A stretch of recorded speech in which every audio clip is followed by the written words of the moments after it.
Hello everyone, welcome to Sanmarga classes. ಸಂಖ್ಯಾ ಪದ್ಧತಿ ಅಧ್ಯಾಯದ 7ನೇ ಪ್ರಶ್ನೆಯನ್ನ ಗಮನಿಸಿ. ವರ್ಗಮೂಲ 6 ಗುಣಿಸು ವರ್ಗಮೂಲ 27ರ ಬೆಲೆಯು. ಆಯ್ಕೆ ಎ 162, ಆಯ್ಕೆ ಬಿ 9 ವರ್ಗಮೂಲ 2, ಆಯ್ಕೆ ಸಿ 9 ವರ್ಗಮೂಲ 3, ಆಯ್ಕೆ ಡಿ 3 ವರ್ಗಮೂಲ 2.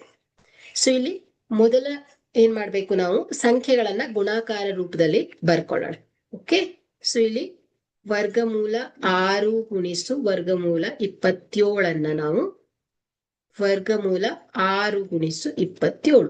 Okay, root A into root B is equal to ಏನಾಯ್ತು ಹೇಳಿ, ರೂಟ್ ಎ ಇಂಟು ಬಿ ಅಂತ ಬರೀಬಹುದು. ಈಗ 6 ಮತ್ತು 27 ನಾವು ಅಪವರ್ತನಗಳನ್ನಾಗಿ ಬಿಡಿಸಿ ಬರೆಯೋಣ, ಅಂದ್ರೆ ಫ್ಯಾಕ್ಟರ್ಸ್ ಅಲ್ವಾ. 6 ಹೇಗ್ ಬರೀಬಹುದು, 3 2 6. ಇಲ್ಲಿ 27 ನಾವು 3 ಗುಣಿಸು 3 ಗುಣಿಸು 3 ಅಂತ ಬರೀಬಹುದು.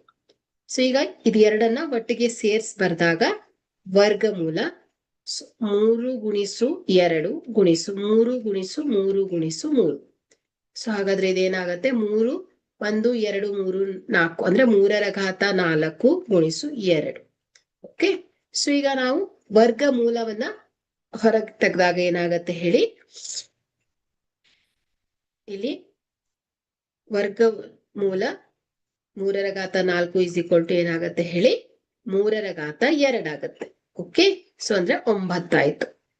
ವರ್ಗಮೂಲ 2 ಹಾಗೆ ಇರುತ್ತೆ. ಇದನ್ನ ತೆಗಿಲಿಕ್ಕೆ ಬರಲ್ಲ. ವರ್ಗಮೂಲ 2 ಅಂದ್ರೆ ದಶಮಾಂಶದಲ್ಲಿ ಬರುತ್ತೆ. ಹಾಗಾಗಿ ಇಲ್ಲಿ 9 ವರ್ಗಮೂಲ 2 ಆಗತ್ತೆ.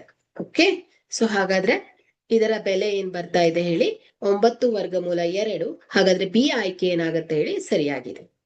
Thank you.